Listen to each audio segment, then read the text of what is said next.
ನಿನಗಾಗಿ ಭಾಗ 76. ಈಗಲೂ ಕೂಡ ವಿಕ್ರಮ್ನ ಬೆರಳು ದಮಯಂತಿಯ ಬಾಯಿಯಲ್ಲಿ ಇದೆ. ಮೊದಲು ಅವಳು ಅವನಿಗೆ ತುಂಬ ನೋವಾಯಿತು ಅಂತ ಅವನ ಬೆರಳನ್ನು ತನ್ನ ಬಾಯಲ್ಲಿ ಇಟ್ಟುಕೊಂಡು ನಿಧಾನವಾಗಿ ಚಿಪ್ಪುತ್ತಿರುತ್ತಾಳೆ, ಆ ನೋವನ್ನು ಕಡಿಮೆ ಮಾಡಲು. ಆದರೆ ಸ್ವಲ್ಪ ಹೊತ್ತಿಗೆ ಅರ್ಥವಾಗುತ್ತದೆ, ಅವನ ಬೆರಳು ಈಗ ಸರಿ ಹೋಗಿರಬಹುದು. ಪುನಃ ಪುನಃ ಅವನ ಬೆರಳನ್ನು ಅವಳ ಬಾಯಿಯಲ್ಲಿ ಇರಲಿ ಅನ್ನುವ ರೀತಿ ಅಯ್ಯೋ ಅಮ್ಮ ಅಂತ ನಾಟಕ ಆಡುತ್ತಿದ್ದಾನೆ. ತುಂಬ ನೋವು, ಇಷ್ಟೊಂದು ನೋವು ಎಂದೂ ಕೂಡ ಅನುಭವಿಸಲಿಲ್ಲ. ನಾನು ನಿನಗೆ ಊಟ ಮಾಡಿಸಿದರೆ ನೀನು ನನ್ನ ಬೆರಳನ್ನು ಕಚ್ಚಿದೆ, ಈ ರೀತಿ ಮಾಡಬಹುದಾ ಅಂತ ಅಳುತ್ತಿರುತ್ತಾನೆ. ಅಲ್ಲ, ಅಳುವ ನಾಟಕ ಆಡುತ್ತಿರುತ್ತಾನೆ. ಮೊದಮೊದಲು ನಿಜವಾಗಲೂ ಗಾಬರಿಯಾಗುತ್ತದೆ, ತಾನು ತಪ್ಪು ಮಾಡಿದೆ ಪಾಪ ಅಂತ. ಅವನ ಆಟಗಳನ್ನು ನೋಡಿ ಅವಳು ಅಂದುಕೊಳ್ಳುತ್ತಾಳೆ, ಇವನು ನಾಟಕ ಆಡುತ್ತಿದ್ದಾನೆ ಅಂತ. ಪುನಃ ಅವನ ಬೆರಳನ್ನು ಕಚ್ಚುತ್ತಾಳೆ. ಆಗ ಅವನು ಜೋರಾಗಿ ಕಿರುಚಲು ಶುರು ಮಾಡುತ್ತಾನೆ. ತನ್ನ ಕೈಯಿಂದ ಅವನ ಬಾಯಿಯನ್ನು ಗಟ್ಟಿಯಾಗಿ ಮುಚ್ಚುತ್ತಾಳೆ. ಇದು ಹಾಸ್ಪಿಟಲ್, ಮನೆಯಲ್ಲ, ಇಷ್ಟ ಬಂದ ರೀತಿ ವರ್ತಿಸಲು. ಅಯ್ಯೋ ಪಾಪ ಅಂತ ಬೆರಳನ್ನು ಬಾಯಿಯಲ್ಲಿ ಇಟ್ಟುಕೊಂಡರೆ ನೋವು ಹೋಗುತ್ತದೆ ಅಂತ ನೀವು ನನ್ನ ಜೊತೆ ನಾಟಕ ಆಡುತ್ತೀರಾ ಅಂತ ಅವಳು ಜೋರಾಗಿ ನಗುತ್ತಿರುತ್ತಾಳೆ. ಅವಳ ನಗು ಆಸ್ಪತ್ರೆಯ ಎಲ್ಲ ಮೂಲೆ ಮೂಲೆಗಳಲ್ಲೂ ಕೇಳಿಸುತ್ತಿರುತ್ತದೆ. ಇಷ್ಟು ಜೋರಾಗಿ ಅವಳು ನಕ್ಕು ತುಂಬ ದಿನಗಳಾಗಿತ್ತು. ವಿಕ್ರಮ್ಗೆ ಅವಳ ನಗುವನ್ನು ನೋಡುವುದೇ ಒಂದು ಖುಷಿ. ಅವನು ಅವಳ ನಗುವನ್ನು ನೋಡುತ್ತಾ ಇರುತ್ತಾನೆ. ನಿಧಾನವಾಗಿ ತಾವಿಬ್ಬರು ಇದ್ದ ರೂಮಿನ ಬಾಗಿಲನ್ನು ಹಾಕುತ್ತಾನೆ. ಹೊರಗಡೆ ತುಂಬ ಗದ್ದಲವಾಗಬಾರದು, ಯಾರಾದರೂ ಪುನಃ ಬಂದು ಗಲಾಟೆ ಮಾಡಬೇಡಿ ಅಂತ ಹೇಳುತ್ತಾರೆ. ಅವಳ ನಗು ನಿಂತು ಹೋಗುತ್ತದೆ. ಅವಳಿಗೆ ಇಷ್ಟವಾಗುವಷ್ಟು ನಗಲಿ, ಅವಳು ನನ್ನ ಜೊತೆ ಇರುವಷ್ಟು ದಿನ ನಗುತ್ತಲೇ ಇರಲಿ ಅಂತ ಅವನ ಮನಸ್ಸಿಗೆ ಬಂದ ತಕ್ಷಣ ಬೆಚ್ಚಿದ.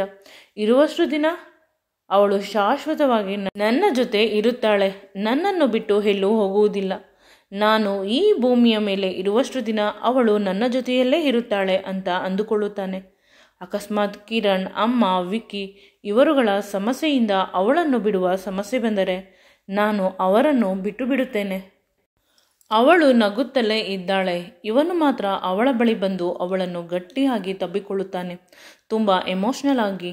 ಆಗ ಅವಳಿಗೆ ವಾಸ್ತವ ಅರ್ಥವಾಗಿ ಅವಳು ಕೂಡ ಅವನನ್ನು ತಬ್ಬಿಕೊಳ್ಳುತ್ತಾಳೆ. ಆ ಅಪ್ಪುಗೆ ತುಂಬ ಸ್ಪೆಷಲ್ ಆಗಿರುತ್ತದೆ, ಅಂದರೆ ಅವನಿಗೆ ಭಯವಾಗುತ್ತಿರುತ್ತದೆ ಅಷ್ಟೆ. ಅವನು ಎಷ್ಟು ಹೊತ್ತಾದರೂ ಅವಳನ್ನು ಬಿಡುವುದಿಲ್ಲ. ಆಗ ಅವಳಿಗೆ ನೆನಪಾಗುತ್ತದೆ, ಅತ್ತೆಗೆ ಹುಷಾರಿಲ್ಲ, ಅದಕ್ಕೆ ಇಷ್ಟೊಂದು ಬೇಸರ ಮಾಡಿಕೊಂಡಿರಬಹುದು ಅಂತ. ಅವನ ತಲೆಯನ್ನು ಸವರುತ್ತಾ ಹೇಳುತ್ತಾಳೆ, ದಯವಿಟ್ಟು ಬೇಸರ ಮಾಡಿಕೊಳ್ಳಬೇಡಿ, ಅತ್ತೆ ಸರಿ ಹೋಗುತ್ತಾರೆ. ಇಂದಲ್ಲ ನಾಳೆ ನಿಮ್ಮ ಗೆಳೆಯ ಒಳ್ಳೆಯ ವೈದ್ಯ, ಚೆನ್ನಾಗಿ ಆಪರೇಷನ್ ಮಾಡಿದ್ದಾರೆ. ಆಪರೇಷನ್ ಬೇಗ ಸಕ್ಸಸ್ ಆಗಿದೆ ಅಂತ ಅಲ್ಲೇ ಇದ್ದ ನರ್ಸ್ಗಳು ಮಾತನಾಡುತ್ತಿದ್ದರು. ನಾವೆಲ್ಲ ಇದ್ದೇವೆ ಅತ್ತೆಯನ್ನು ನೋಡಿಕೊಳ್ಳಲು, ಅವರು ಬಹಳ ಬೇಗ ಹುಷಾರಾಗುತ್ತಾರೆ ಅಂತ ಹೇಳುತ್ತಿದ್ದಾಳೆ. ಆದರೂ ಕೂಡ ವಿಕ್ರಮ್ ದಮಯಂತಿಯನ್ನು ಬಿಡುತ್ತಿಲ್ಲ. ಅವನಿಗೆ ಭಯ, ನಾನು ಇವಳನ್ನು ಬಿಟ್ಟರೆ ಅಂತ. ದಾರಿ ತಪ್ಪಿದ ಮಗು ಪುನಃ ಅಮ್ಮ ಸಿಕ್ಕಿದಾಗ ಅಮ್ಮನನ್ನು ಹೇಗೆ ಗಟ್ಟಿಯಾಗಿ ತಬ್ಬಿಕೊಳ್ಳುತ್ತದೆ, ಅದೇ ರೀತಿ ಅವನು ಅವಳನ್ನು ಹಿಡಿದುಕೊಂಡಿದ್ದಾನೆ. ಆಗ ಅವಳಿಗೆ ಅನಿಸುತ್ತದೆ, ಇದು ಅತ್ತೆ ಸಮಸ್ಯೆಯಲ್ಲ, ಬೇರೆ ಸಮಸ್ಯೆ. ಅತ್ತೆ ಫೈನ್ ಆಗಿ ಇದ್ದಾರೆ, 2 ದಿನದಲ್ಲಿ ನಡೆದು ಓಡಾಡುತ್ತಾರೆ. ಅಷ್ಟು ಅವರ ಆರೋಗ್ಯ ಸುಧಾರಿಸಿದೆ.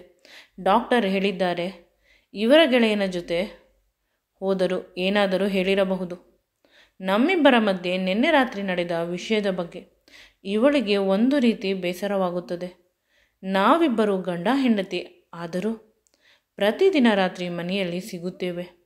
ಈ ಮಗುವಿನ ಜಂಜಾಟದಿಂದ ನಾನು ಅವರಿಂದ ದೂರ ಇದ್ದು ತಪ್ಪು ಮಾಡಿದೆ. ಯಾವಾಗ ಅವರ ಮೇಲೆ ಅನುರಾಗ ಶುರುವಾಯಿತು, ಪ್ರೀತಿಯ ಮೊಳಕೆ ಒಡೆಯಲು ಪ್ರಾರಂಭವಾಯಿತು, ಆಗಲೇ ನನ್ನ ಸರ್ವಸ್ವವನ್ನು ಅರ್ಪಿಸಿಬಿಟ್ಟಿದ್ದರೆ ಏನಾಗಿ ಬಿಡುತ್ತಿತ್ತು.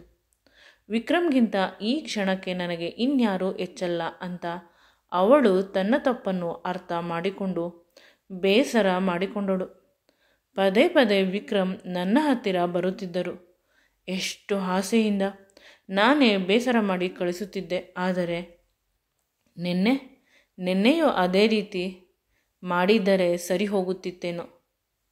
ಇಷ್ಟು ಜನರ ಎದುರಿಗೆ ಅವರು ಪ್ರಶ್ನೆಯಾಗಿ ನಿಲ್ಲುತ್ತಿರಲಿಲ್ಲ. ನನ್ನಿಂದ ಅವರಿಗೆ ಪ್ರತಿ ಸಲ ಕಷ್ಟ. ನಿಜ, ಅತ್ತೆ ಹೇಳಿದ್ದು, ನಾನೇ ಸಮಸ್ಯೆ. ಅವರ ಬದುಕಿಗೆ ನನ್ನಿಂದ ಅವರಿಗೆ ತುಂಬ ಕಷ್ಟ ಅಂತ ಅವಳಿಗೆ ತಿಳಿಯದೆ ಕಣ್ಣೀರು ಹಾಕುತ್ತಿದ್ದಾಳೆ. ಆ ಕಣ್ಣೀರು ಅವನ ಭುಜದ ಮೇಲೆ ಬಿದ್ದಾಗ ಅವನಿಗೆ ಅರಿವಾಗುತ್ತದೆ ಅವಳು ಕಣ್ಣೀರು ಹಾಕುತ್ತಿದ್ದಾಳೆ ಅಂತ. ನಿಧಾನವಾಗಿ ಕಣ್ಣನ್ನು ತೆಗೆಯುತ್ತಾನೆ. ಏಕೆ ಅಳುತ್ತಿದ್ದೀಯಾ? ನನ್ನಿಂದ ಏನಾದರೂ ನಿನಗೆ ನೋವಾಗಿದ್ದರೆ ಅಂತ ಕೇಳಿದಾಗ ಅವಳು ಇಲ್ಲ ಅಂತ ತಲೆ ಅಲ್ಲಾಡಿಸುತ್ತಾಳೆ. ಆಗ ಅವನು ಅವಳನ್ನು ಅಲ್ಲೇ ಇದ್ದ ಚೇರಿನ ಮೇಲೆ ಕೂರಿಸುತ್ತಾನೆ. ಅವಳ ಕಾಲ ಕೆಳಗಡೆ ಮಂಡಿ ಊರಿ ಕುಳಿತು ಅವಳ ಮೃದುವಾದ ಕೈಗಳನ್ನು ತನ್ನ ಕೈಯಲ್ಲಿ ಹಿಡಿದುಕೊಂಡು, ಏನು ಸಮಸ್ಯೆ? ಏಕೆ ಅಳುತ್ತಿದ್ದೀಯಾ? ನನ್ನಿಂದ ತೊಂದರೆ ಆಗಿದ್ದರೆ ಕ್ಷಮಿಸು. ನಮ್ಮ ಮನೆ ತುಂಬ ದೊಡ್ಡದು. ಪ್ರತಿಯೊಬ್ಬರಿಗೂ ಏನಾದರೂ ಒಂದು ಸಮಸ್ಯೆ ಇದ್ದೇ ಇರುತ್ತದೆ. ನಾನು ಅವರ ಸಮಸ್ಯೆಯ ಮೇಲೆ ಕಾನ್ಸಂಟ್ರೇಷನ್ ಮಾಡುತ್ತಾ ನಿನ್ನನ್ನು ಮರೆತು ಬಿಟ್ಟಿದ್ದೇನೆ. ಈಗ ಅಮ್ಮ, ಆಮೇಲೆ ತಂಗಿ, ಆಮೇಲೆ ಇನ್ನೊಬ್ಬರು ಅಂತ ತನ್ನ ಅಸಹಾಯಕತೆಯಿಂದ ತಲೆ ಬಗ್ಗಿಸಿದ. ಅವಳಿಗೆ ಸಂಕಟವಾಯಿತು. ಅವಳು ಹೇಳುತ್ತಾಳೆ, ನೀವು ತುಂಬ ಒಳ್ಳೆಯವರು. ಮನೆಯ ಎಲ್ಲ ಸದಸ್ಯರನ್ನು ಒಂದೇ ರೀತಿ ನೋಡುತ್ತೀರಾ. ಯಾರಲ್ಲೂ ಕೂಡ ಪ್ರತಿಫಲಾಪೇಕ್ಷೆ ಇಲ್ಲದೆ. ನಿಮ್ಮಂತಹ ಪುಣ್ಯಾತ್ಮನನ್ನು ಮದುವೆ ಆಗುವ ಅರ್ಹತೆ, ಯೋಗ್ಯತೆ ನನಗೆ ಏನೂ ಇಲ್ಲ. ನನ್ನಿಂದ ಹೆಜ್ಜೆ ಹೆಜ್ಜೆಗೂ ನಿಮಗೆ ಕಷ್ಟ. ಈ ಕಷ್ಟಗಳಿಂದ ನಿಮ್ಮನ್ನು ಪಾರು ಮಾಡಬೇಕು ಅಂತ ಅಂದುಕೊಳ್ಳುತ್ತೇನೆ. ಆದರೆ ದಾರಿಯೇ ಸರಿಯಾಗಿ ಕಾಣಿಸುತ್ತಿಲ್ಲ ಅಂತ ಅವಳು ಹೇಳಿದಾಗ ಅವನು, ಯಾಕೆ ಆ ರೀತಿ ಹೇಳುತ್ತೀಯ? ನೀನು ಇದ್ದರೆ ನನಗೆ ಕಷ್ಟವಲ್ಲ. ಜೀವನದ ಯಾವುದೇ ಕಷ್ಟವನ್ನಾದರೂ ನಾನು ತುಂಬ ಧೈರ್ಯದಿಂದ ಎದುರಿಸುತ್ತೇನೆ. ನಿನ್ನ ಜೊತೆಯಿಂದ ನೀನು ನನಗೆ ಈ ಬದುಕಿನಲ್ಲಿ ಒಂದು ಜೊತೆ ನೀಡು. ಎಂದೂ ಕೂಡ ನನ್ನನ್ನು ಬಿಟ್ಟು ಹೋಗಬೇಡ. ಇಬ್ಬರೂ ಕೂಡ ಒಟ್ಟಿಗೆ ಸಾಗೋಣ ಈ ಸುಂದರವಾದ ಬದುಕಿನಲ್ಲಿ. ಅವನು ಹೇಳುತ್ತಿರಬೇಕಾದಾಗ ಅವಳು ಹೇಳುತ್ತಾಳೆ, ನಿಮ್ಮ ಗೆಳೆಯ ಕಿರಣ್ ಏನಾದರೂ ಹೇಳಿದಿರಾ? ನಿನ್ನೆ ನಾವಿಬ್ಬರೂ ರಾತ್ರಿ ಒಟ್ಟಿಗೆ ಇದ್ದುದನ್ನು ಪ್ರಶ್ನೆ ಮಾಡಿದರಾ ಅಂತ ಅವಳು ಅವನ ಕಣ್ಣಿನಲ್ಲಿ ಕಣ್ಣನ್ನು ಇಟ್ಟು ಕೇಳುತ್ತಾಳೆ. ಆಗ ಅವನು ಅದನ್ನೆಲ್ಲ ಏಕೆ ಕೇಳುತ್ತಾನೆ? ಅವನು ಅಮೇರಿಕದಲ್ಲಿ ಇದ್ದವನು. ಅದೆಲ್ಲ ಅಲ್ಲಿ ಕಾಮನ್ ಅಲ್ಲವೇ? ಆ ರೀತಿ ಏನೂ ಇಲ್ಲ. ನನ್ನ ಬೇರೆ ಸಮಸ್ಯೆ ಅಂತ ಅವನು ಬಾಯಿ ತಪ್ಪಿ ಹೇಳುತ್ತಾನೆ. ಆಯಿತು, ಯಾವ ಸಮಸ್ಯೆ ಹೇಳಿ ಅಂತ ಅವಳು ಪುನಃ ಕೇಳುತ್ತಾಳೆ. ಪುನಃ ಕೇಳಿದರೂ ಅವನು ಏನು ಮಾತನಾಡುವುದಿಲ್ಲ. ಆ ಮಾತನ್ನು ಬದಲಾಯಿಸುವ ಸಮಯದಲ್ಲಿ ಇದ್ದಾಗ ಅವನು ತಂದಿರುವ ಊಟ ನೆನಪಾಗುತ್ತದೆ. ಅಯ್ಯೋ ಅಂತ ಆ ಟೇಬಲ್ ಮೇಲೆ ಇರುವ ಊಟದ ಕಡೆ ನೋಡುತ್ತಾನೆ. ಆ ಊಟದ ಮೇಲೆ ಈಗಾಗಲೇ ಸೊಳ್ಳೆ ನೊಣಗಳು ಮುತ್ತಿರುತ್ತದೆ. ಅದು ಒಳ್ಳೆಯ ಆಸ್ಪತ್ರೆ ಆಗಿದ್ದರೂ ಕೂಡ ಎಲ್ಲಿಂದ ಇವೆಲ್ಲ ಬಂತು ತಿಳಿದಿಲ್ಲ. ಸಡನ್ನಾಗಿ ಅವನು ತುಂಬ ಅಸಹಾಯಕತೆಯಿಂದ ದಮಯಂತಿಯ ಮುಖವನ್ನು ನೋಡುತ್ತಾನೆ. ಏಕೆಂದರೆ ಅವನಿಗೂ ಕೂಡ ಹೊಟ್ಟೆ ಹಸಿವಾಗುತ್ತಿರುತ್ತದೆ. ಅವಳಿಗೆ ತಿನ್ನಿಸಿ ಆನಂತರ ತಾನು ತಿನ್ನಬೇಕು ಅಂತ ಅಂದುಕೊಂಡಿರುತ್ತಾನೆ. ಈ ಬೆರಳಿನ ರೊಮ್ಯಾನ್ಸಿಂದ ನಮ್ಮಿಬ್ಬರ ಊಟ ಹಾಳಾಯಿತು ಅಂತ ಅವನು ಅವಳಿಗೆ ಹೇಳಿದಾಗ ಅವಳ ಮುಖ ಕೆಂಪಾಗುತ್ತದೆ. ಕಿರಣ್ ವಿಷಯ ಡೈವರ್ಟ್ ಮಾಡಲು ಅವನು ಇಷ್ಟೊಂದು ನಾಟಕ ಆಡುತ್ತಿದ್ದಾನೆ. ಹೊಟ್ಟೆ ಹಸಿವು ಅಂತ ತುಂಬ ಜೋರಾಗಿ ಹೇಳಲು ಶುರು ಮಾಡುತ್ತಾನೆ. ಆಗ ಅವಳಿಗೂ ಕೂಡ ಬೇಸರವಾಗುತ್ತದೆ. ಹಾಗಾದರೆ ಮತ್ತೆ ಆರ್ಡರ್ ಮಾಡಿ ಅಂತ ಹೇಳಿದಾಗ ಅವನು, ಆರ್ಡರ್ ಬೇಡ, ಹೋಟೆಲ್ಗೆ ಹೋಗಿ ತಿನ್ನೋಣ. ನನ್ನ ಗೆಳೆಯನ ಹೋಟೆಲ್ ಇಲ್ಲೇ ಪಕ್ಕ ಇದೆ. ನಮ್ಮಿಬ್ಬರ ಮದುವೆ ಆದ ದಿನದಿಂದಲೂ ಅವರು ತುಂಬ ಬಲವಂತ ಮಾಡುತ್ತಿದ್ದಾರೆ. ನಿನ್ನ ಹೆಂಡತಿಯನ್ನು ಕರೆದುಕೊಂಡು ಬಾ, ಇಬ್ಬರಿಗೂ ಸ್ಪೆಷಲ್ ಟ್ರೀಟ್ ಕೊಡಿಸುತ್ತೇನೆ ಅಂತ ಹೇಳಿದಾಗ ಅವಳು, ನಾನು ಸರಿಯಾಗಿ ರೆಡಿಯಾಗಿಲ್ಲ ಅಂತ ಹೇಳುತ್ತಾಳೆ. ನೀನು ಹೇಗೆ ಇದ್ದರೂ ಸುಂದರಿ, ಈ ಕ್ಷಣದಲ್ಲಿ ದೇವಲೋಕದ ಅಪ್ಸರೆ ಕೂಡ ನಿನ್ನನ್ನು ನೋಡಿ ಬೇಸರ ಮಾಡಿಕೊಳ್ಳುತ್ತಾಳೆ. ಇವಳು ಎಷ್ಟೊಂದು ಸುಂದರವಾಗಿದ್ದಾಳೆ ಅಂತ, ದೇವರು ಎಲ್ಲವನ್ನೂ ಕೊಟ್ಟಿದ್ದಾನೆ ಅಂತ ಹೇಳಿದಾಗ ಅವಳ ಮುಖದಲ್ಲಿ ಒಂದು ದೊಡ್ಡದಾದ ನಗು ಬರುತ್ತದೆ.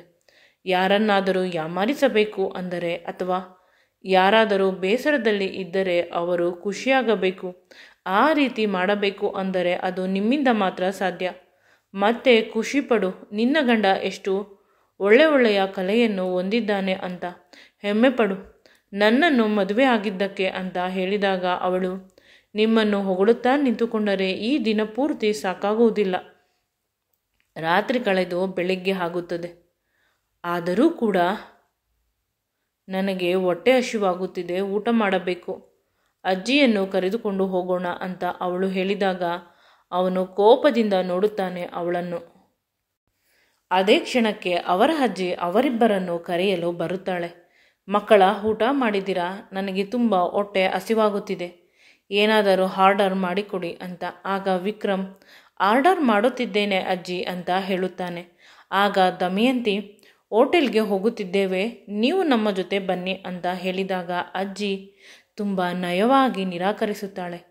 ನನಗೆ ಮಂಡಿ ನೋವು, ಅಲ್ಲಿಯವರೆಗೂ ನಡೆಯಲು ಸಾಧ್ಯವಿಲ್ಲ, ನೀವಿಬ್ಬರು ಹೋಗಿ ಬನ್ನಿ ಅಂತ ಹೇಳಿದಾಗ ಅವಳು, ಮಂಡಿ ನೋವಿದ್ದರೆ ಬನ್ನಿ, ಈಗ ಡ್ಯೂಟಿ ಡಾಕ್ಟರ್ ಇದ್ದಾರೆ, ತೋರಿಸುತ್ತೇನೆ ಅಂತ ಹೇಳುತ್ತಾಳೆ. ಪದೇ ಪದೇ ಅಜ್ಜಿ ವಿಧವಾದ ಕಾರಣಗಳನ್ನು ಕೊಟ್ಟು ನಯವಾಗಿ ನಿರಾಕರಿಸುತ್ತಿದ್ದರು. ದಮಯಂತಿಗೆ ಅರ್ಥವಾಗದೆ ಪ್ರತಿಯೊಂದಕ್ಕೂ ಉತ್ತರ ಕೊಡುತ್ತಿದ್ದಾಳೆ. ಆಗ ವಿಕ್ರಮ್ ಮತ್ತು ಅಜ್ಜಿ ಇಬ್ಬರು ಪರಸ್ಪರ ಮುಖವನ್ನು ಸ್ವಲ್ಪ ಹೊತ್ತು ನೋಡಿಕೊಳ್ಳುತ್ತಾರೆ. ಇಬ್ಬರು ಜೋರಾಗಿ ನಗುತ್ತಾರೆ. ಇವಳ ಅಮಾಯಕತ್ವವನ್ನು ನೋಡಿ, ಇವಳಿಗೆ ನಿಜವಾಗಲೂ ಏನು ಅರ್ಥವಾಗುವುದಿಲ್ಲ. ಯಾಕೆ ಅಜ್ಜಿ, ನಾನೇನಾದರೂ ತಪ್ಪು ಮಾಡಿದನಾ ಅಂತ ಇವಳು ಕೇಳಿದಾಗ, ನೀನು ತಪ್ಪು ಮಾಡಿಲ್ಲ, ನಾವಿಬ್ಬರು ತಪ್ಪು ಮಾಡಿರುವುದು. ಅಂದರೆ ನಮ್ಮ ಮಗು ತುಂಬ ಪಾಪ, ಇನ್ನು ನಾವೇ ಕಾಪಾಡಬೇಕು ನಿನ್ನನ್ನು ನಿನ್ನ ಅತ್ತೆಯಿಂದ. ಅಂದರೆ ನನ್ನ ಅತ್ತೆ ತುಂಬ ಪಾಪ ಅಲ್ಲವೇ? ನೀವೇಕೆ ಅವರಿಂದ ನನ್ನನ್ನು ಕಾಪಾಡಬೇಕು ಅಂತ ಕೇಳುತ್ತಾಳೆ. ಆಗ ವಿಕ್ರಮ್ ಅವನ ತಲೆಯನ್ನು ಪಟಪಟ ಅಂತ ಹೊಡೆದುಕೊಳ್ಳುತ್ತಾನೆ. ಅತ್ತೆ ಪಾಪ ಅಂತ ಹೇಳುತ್ತಾಳಲ್ಲ ಅಜ್ಜಿ, ನಿನ್ನ ಸೊಸೆ ಎಷ್ಟು ಪಾಪ? ಇವಳಿಗೆ ಸಮಯ ಸಿಕ್ಕಾಗ ಹೇಳು, ನಿಧಾನವಾಗಿ. ನಿನ್ನ ಸೊಸೆಯ ಮೃದುತ್ವದ ಬಗ್ಗೆ, ಸ್ವಾಭಿಮಾನದ ಬಗ್ಗೆ, ಕರುಣೆಯ ಬಗ್ಗೆ ಅಂತ ಅವನು ಹೇಳುತ್ತಾನೆ. ಆಗ ಅವಳು ಕಣ್ಣುಗಳಲ್ಲಿ ಸ್ವಲ್ಪ ನೀರು ತುಂಬಿಕೊಂಡು ಬಿಡುತ್ತದೆ. ಇಬ್ಬರು ನನ್ನನ್ನು ಅಪಹಾಸ್ಯ ಮಾಡುತ್ತಿದ್ದಾರೆ, ಏನೂ ಅರ್ಥವಾಗುತ್ತಿಲ್ಲ ಅಂತ. ಆಗ ಅಜ್ಜಿ ಏನೋ ಹೇಳಲು ಹೋದಾಗ, ಅಜ್ಜಿ ನೀನು ಏನೂ ಹೇಳಬೇಡ, ನಾನೇ ಅವಳಿಗೆ ಅರ್ಥವಾಗುವ ರೀತಿ ಹೇಳುತ್ತೇನೆ. ಅಜ್ಜಿ ವಿಧವಾಗಿ ನಿಮ್ಮ ಜೊತೆ ಹೋಟೆಲ್ಗೆ ಬರುವುದಿಲ್ಲ ಅಂತ ನಿರಾಕರಿಸುತ್ತಿರುವುದು ಏಕೆಂದರೆ ನಾವಿಬ್ಬರು ಗಂಡ ಹೆಂಡತಿ, ಪ್ರೈವೇಟ್ ಟೈಮಿಂಗ್ಸ್ ಬೇಕಾಗಿರುತ್ತದೆ, ಸ್ವಲ್ಪ ಹೊತ್ತು ಎಂಜಾಯ್ ಮಾಡಲಿ, ನನಗೆ ಯಾವಾಗಲೂ ಕೆಲಸವಿರುತ್ತದೆ, ಇರುವ ಅಲ್ಪ ಸ್ವಲ್ಪ ಸಮಯವನ್ನು ನಿನ್ನ ಜೊತೆ ಕಳೆಯಲಿ, ಎಲ್ಲಕ್ಕಿಂತ ಹೆಚ್ಚಾಗಿ ಹೊಸದಾಗಿ ಮದುವೆ ಆಗಿದೆ, ನಾವಿಬ್ಬರು ಹನಿಮೂನ್ಗೆ ಕೂಡ ಹೋಗಿಲ್ಲ ಅಲ್ವಾ ಅಜ್ಜಿ ಅಂದಾಗ ಅಜ್ಜಿ ಹೌದು ಅಂತ ತಲೆ ಅಲ್ಲಾಡಿಸುತ್ತಾಳೆ. ಅದೆಲ್ಲ ತಪ್ಪು ಅಲ್ಲವೇ ಅಜ್ಜಿ? ಅವಳು ಹೇಳಿದಾಗ ಅಜ್ಜಿ ಏನೂ ಇಲ್ಲ, ನೀವಿಬ್ಬರು ಮದುವೆ ಆದ ಸಮಯದಿಂದ ಜೊತೆ ಇದ್ದಿದ್ದೇ ಕಡಿಮೆ. ವಿಕ್ರಮ್ಗೆ ಮನೆಯ ಮತ್ತು ಆಫೀಸ್ನ ಜವಾಬ್ದಾರಿ ತುಂಬ ಇರುತ್ತದೆ, ನಿನ್ನ ಕಡೆ ಗಮನ ಹರಿಸುವುದು ಕಷ್ಟವಾಗುತ್ತದೆ. ನಾವೆಲ್ಲ ಎಷ್ಟೇ ನೋಡಿಕೊಂಡರೂ ಅವನು ನಿನ್ನ ಗಂಡ, ನಿನ್ನ ಜೊತೆ ತುಂಬ ಸಮಯವನ್ನು ಕಳೆಯಬೇಕು, ನಿನ್ನನ್ನು ಪ್ರೀತಿಯಿಂದ ನೋಡಿಕೊಳ್ಳಬೇಕು. ಆಗಲೇ ನಿಮ್ಮಿಬ್ಬರಿಗೆ ಅಂಡರ್ಸ್ಟ್ಯಾಂಡಿಂಗ್ ಬರಲು ಸಾಧ್ಯ. ನಾನು ಮದುವೆ ಆದಾಗ ನನ್ನ ಗಂಡ ಎಲ್ಲೂ ಬಿಡುತ್ತಿರಲಿಲ್ಲ, ಎಲ್ಲಿ ಹೋಗಬೇಕಾದರೂ ಬರಬೇಕಾದರೂ ನನ್ನನ್ನು ಕರೆದುಕೊಂಡು ಹೋಗುತ್ತಿದ್ದರು. ನಾವಿಬ್ಬರು ನಿಮ್ಮ ತಾತ ಈ ಪ್ರಪಂಚವನ್ನು ಬಿಟ್ಟು ಹೋಗುವವರೆಗೂ ಒಟ್ಟಿಗೆ ಊಟವನ್ನು ಮಾಡುತ್ತಿದ್ದೆವು. ನಾನಿಲ್ಲದೆ ಅವರು ಒಂದು ಲೋಟ ಕಾಫಿ ಕೂಡ ಕುಡಿಯುತ್ತಿರಲಿಲ್ಲ. ಅಷ್ಟೊಂದು ಪ್ರೀತಿಯ ಬಾಂಧವ್ಯ ನಮ್ಮಿಬ್ಬರಲ್ಲಿ ತುಂಬ ಇತ್ತು. ನೀವಿಬ್ಬರೂ ಕೂಡ ಅದೇ ರೀತಿ ಇರಬೇಕು. ವಿಕ್ರಮ್ ಅವರ ತಾತನ ರೀತಿ. ನನಗೆ ವಯಸ್ಸಾಗಿದೆ. ಆ ಹೋಟೆಲ್ನ AC ಯಲ್ಲಿ ತುಂಬ ಹೊತ್ತು ಕುಳಿತುಕೊಳ್ಳುವುದು ಕಷ್ಟ. ಇಲ್ಲೇ ರೂಮ್ ಚೆನ್ನಾಗಿದೆ, ಸ್ವಲ್ಪ ರೆಸ್ಟ್ ಮಾಡುತ್ತೇನೆ, ಊಟ ಕಳಿಸು ಅಂತ ವಿಕ್ರಮ್ಗೆ ಹೇಳಿ ದಮಯಂತಿಯ ಕೆನ್ನೆಯನ್ನು ಮುಟ್ಟಿ ಅಜ್ಜಿ ಅವರ ರೂಮಿಗೆ ಹೋದರು. ಹೇಳಿದ್ದ ಮಾತನ್ನು ಅರ್ಥ ಮಾಡಿಕೊಳ್ಳಲು ಸ್ವಲ್ಪ ಸಮಯ ಬೇಕಿತ್ತು. ಅವರು ಹೋದ ದಾರಿಯನ್ನೇ ನೋಡುತ್ತಿದ್ದಳು. ಇಷ್ಟೊಂದು ಬುದ್ಧಿ ನನಗೆ ಯಾರೂ ಹೇಳಿರಲಿಲ್ಲ. ಅದಕ್ಕಿಂತ ಹೆಚ್ಚಿಗೆ ಮನೆಯವರನ್ನು ನೋಡಿಕೊಳ್ಳಬೇಕು. ಅದಕ್ಕಿಂತ ಮಿಗಿಲಾಗಿ ಗಂಡನನ್ನು ಪ್ರೀತಿಸಬೇಕು, ಅವನನ್ನು ನೋಡಿಕೊಳ್ಳಬೇಕು. ಅದೇ ಹೆಂಡತಿಯಾದವಳ ಕರ್ತವ್ಯ. ಮುಂದಿನ ಬದುಕಿನ ಬುನಾದಿಗೆ ಈಗಲೇ ಗಂಡ ಹೆಂಡತಿಯ ಮಧುರವಾದ ಬಾಂಧವ್ಯ ಅಡಿಪಾಯವಾಗಬೇಕು. ಏಕೆಂದರೆ ಜೊತೆಯಲ್ಲಿ ಇರುವವರು ಇಂದು ಬರುತ್ತಾರೆ, ನಾಳೆ ಹೋಗುತ್ತಾರೆ. ಆದರೆ ಶಾಶ್ವತವಾಗಿ ಇರುವುದು ಗಂಡ ಹೆಂಡತಿ ಅನ್ನುವ 2 ಚಕ್ರಗಳು. ಆ 2 ಚಕ್ರಗಳು ಗಟ್ಟಿಯಾಗಿ ಇದ್ದಾಗಲೇ ಸಂಸಾರ ಅನ್ನುವ ರಥವು ತುಂಬ ಚೆನ್ನಾಗಿ ಸಾಗುತ್ತದೆ. ನನಗೆ ಈಗ ಅರ್ಥವಾಯಿತು. ನಾನು ಮನೆಯಲ್ಲಿ ಎಲ್ಲರಿಗಿಂತ ಹೆಚ್ಚಾಗಿ ವಿಕ್ರಮ್ನನ್ನು ನೋಡಿಕೊಳ್ಳಬೇಕು ಚೆನ್ನಾಗಿ. ಮನೆಯ ಉಳಿದ ಸದಸ್ಯರಿಗಾಗಿ ವಿಕ್ರಮ್ನ ಖುಷಿಯನ್ನು, ಅವರಿಗೆ ನಾನು ಕೊಡುವ ಇಂಪಾರ್ಟೆನ್ಸನ್ನು ಕಡಿಮೆ ಮಾಡಬಾರದು. ಮೊದಲು ಅವರು ಅಂತ ಅಂದುಕೊಳ್ಳಬೇಕಾದಾಗ ಅವಳ ಮುಖ ಖುಷಿಯಿಂದ ಕುಣಿದಾಡಿತು. ಅವನು ಅವರ ಅಜ್ಜಿಗೆ ಊಟವನ್ನು ಆರ್ಡರ್ ಮಾಡಿ ಅವಳ ಕಡೆ ನೋಡಿದ. ಅವಳು ಕಳೆದು ಹೋಗಿದ್ದಳು. ಹಲೋ ಮೇಡಮ್, ಇಲ್ಲೇ ಯೋಚನೆ ಮಾಡುತ್ತಾ ಇರುತ್ತೀರಾ ಅಥವಾ ನಾಳೆ ಬೆಳಿಗ್ಗೆ ಬ್ರೇಕ್ಫಾಸ್ಟ್ಗೆ ಹೋಗೋಣ ಅಂತ ಹೇಳಿದಾಗ ಅವಳು ವಾಸ್ತವಕ್ಕೆ ಬಂದು ವಿಕ್ರಮ್ನ ಮುಖವನ್ನು ತುಂಬ ಖುಷಿಯಿಂದ ನೋಡಿದಳು. ಸಾರಿ ಅಂತ ಮುದ್ದಾಗಿ ಪೆದ್ದಾಗಿ ಹೇಳಿದಳು. ನಂತರ ಅವನ ಕೈಯನ್ನು ಗಟ್ಟಿಯಾಗಿ ಹಿಡಿದುಕೊಂಡು ನಡೆಯಲು ಶುರು ಮಾಡಿದಳು. ಇದೇ ಮೊದಲ ಬಾರಿ ದಮಯಂತಿ ಅವನು ಹೇಳದೆ ಅವಳಾಗೆ ಸ್ವತಃ ಸ್ವಇಚ್ಛೆಯಿಂದ ಅವನ ಕೈಯನ್ನು ಇಷ್ಟು ಗಟ್ಟಿಯಾಗಿ ರೊಮ್ಯಾಂಟಿಕ್ ಆಗಿ ಹಿಡಿದುಕೊಂಡಿರುವುದು. ಅಜ್ಜಿ ಹೇಳಿದ ಮಾತು ವರ್ಕೌಟ್ ಆಗುತ್ತಿದೆ. ಇನ್ನು ಮೇಲೆ ಪ್ರತಿದಿನ ಅರ್ಧ ಗಂಟೆ ಅಜ್ಜಿಯಿಂದ ಇವಳಿಗೆ ಈ ರೀತಿಯ ಮಾತುಗಳನ್ನು ಹೇಳಿಸುತ್ತೇನೆ ಅಂತ ಅವನು ಅಂದುಕೊಂಡ. ಅಲ್ಲೇ ಹೋಗುತ್ತಾ ಅವರ ಅಮ್ಮನ ಕಂಡೀಷನನ್ನು ಡಾಕ್ಟರ್ ಬಳಿ ಮಾತನಾಡಿಕೊಂಡು ಹೋದರು. ತುಂಬ ಚೆನ್ನಾಗಿದ್ದಾರೆ, ಯಾವುದೇ ಸಮಸ್ಯೆ ಇಲ್ಲ. ಅವರ ಆಪರೇಷನ್ ತುಂಬ ಚೆನ್ನಾಗಿ ಮಾಡಿದ್ದಾರೆ ನಿಮ್ಮ ಗೆಳೆಯ. ಆದಷ್ಟು ಬೇಗ ಡಿಸ್ಚಾರ್ಜ್ ಮಾಡಿ ಕಳಿಸುತ್ತೇವೆ. ಆಪರೇಷನ್ ದೊಡ್ಡದಾದರೂ ಕೂಡ ಮಾಡಿರುವ ವಿಧಾನ ತುಂಬ ಸುಲಭವಾಗಿದೆ ಅಂತ ಹೇಳಿದಾಗ ಇಬ್ಬರು ಸಮಾಧಾನದ ಉಸಿರು ಚೆಲ್ಲಿ ಹೋಟೆಲ್ ಕಡೆ ಹೆಜ್ಜೆ ಹಾಕಿದರು. ಈ ನನ್ನ ಕಥೆಯ ವಿಡಿಯೋ ನಿಮಗೆ ತುಂಬ ಇಷ್ಟವಾಗಿದ್ದರೆ ಪ್ಲೀಸ್ ನನ್ನ ಚಾನಲನ್ನು ಲೈಕ್ ಮಾಡಿ, ಶೇರ್ ಮಾಡಿ ಮತ್ತು ಸಬ್ಸ್ಕ್ರೈಬ್ ಮಾಡಿ. Thank you for watching.